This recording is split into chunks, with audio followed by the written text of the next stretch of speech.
Dear friends, the UN Climate Change Conference here in Durban, and we are so happy to finally be in Durban, is taking place with two very important backdrops that could be seen as contrasting to each other, but that actually represent the reality of what we have. The first that I would make some mention of is a growing momentum for action, where we see more and more stakeholders taking action, and the other backdrop is the new research and the findings that are sounding alarm bells for urgent actions. Let me focus then on how we see Durban being organized and the types of issues that governments will be facing here. The first basket of issues that governments will face here are basically issues that they have inherited from Cancun, issues that were agreed to in Cancun, mainly institutional arrangements, but that were only agreed to in principle in Cancun, and that have been under a year of design and are now brought forward to the COP for the COP to approve and finally put into operation or into its launching. And there I would like to highlight the technology mechanism, which is being created to promote climate-friendly and adaptation-related technologies and their diffusion across the world. That technology mechanism is actually on track to be discussed and approved in Durban, thereby making it operational for the year 2012, which is what the Cancun agreements say. The adaptation framework is also well on track. The purpose of that will be to coordinate international cooperation on adaptation to climate change. We have the Green Climate Fund that has been under a very active design phase during this year on the part of the 40 governments that were tasked with the design of the Green Climate Fund. The operating instrument, which is the text that puts forward the very basic design elements of the fund, has already been forwarded to the COP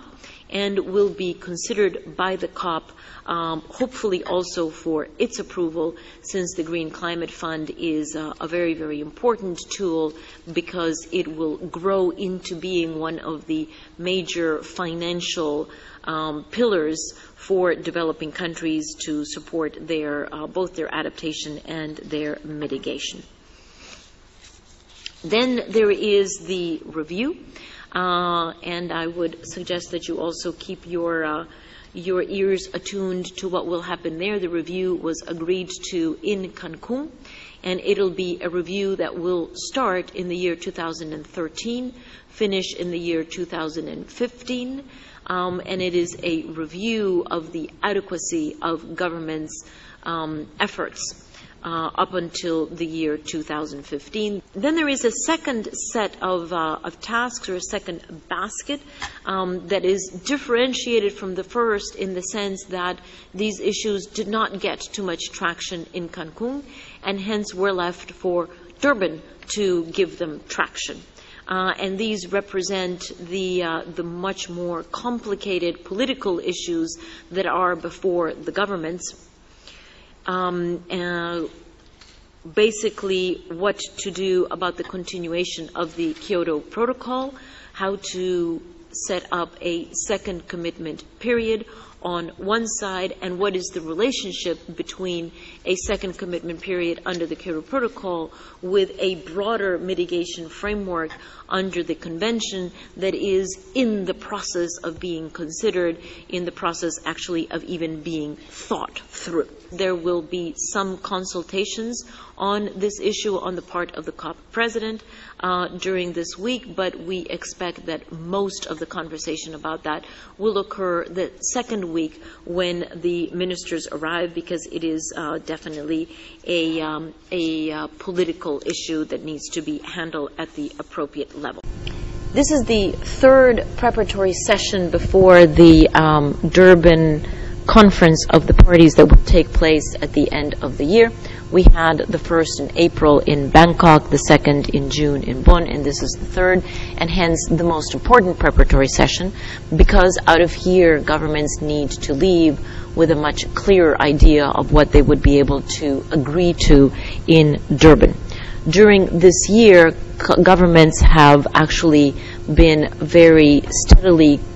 building the basis and the pillars for the next chapter of the climate regime. They have recognized very clearly that the current level of efforts is not enough. They have realized that it is important to increase both the level of emission controls as well as the adaptability or the adaptation capacity of countries in order to meet the challenge of climate change.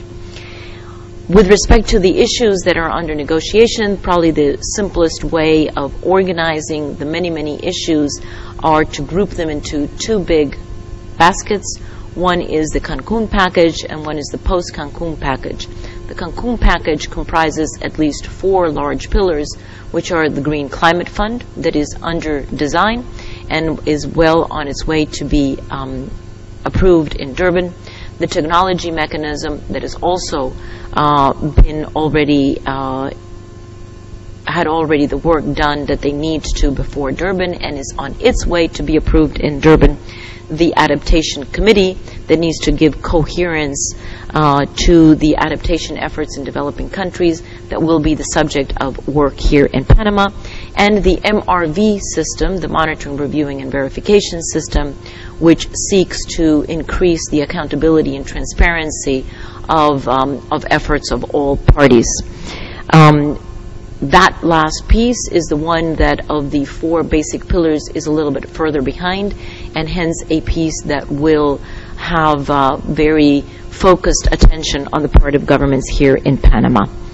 Then there is the other package, which was not solved in Cancun, and that has several components under it as well. But perhaps the most important there is what governments would like to decide with respect to the future of the Kyoto Protocol, in particular, how they would like to address the second commitment period of the Kyoto Protocol, which would involve the deeper emission reductions of industrialized countries that are currently under the Kyoto Protocol, and on the other side of the ledger, in order to have the political balance, how to bring forward the mitigation pledges of the United States and of developing countries who are currently not under emission reduction obligations under the Kyoto Protocol. Thanks. So let me just finish by saying that Panama is the last opportunity that countries have, at least in a formal way, to come up with middle ground and solutions and pre-agreements, if you will, to all of these issues, that they're well on their way. And that Panama is, as I said in my opening speech yesterday, a very, very good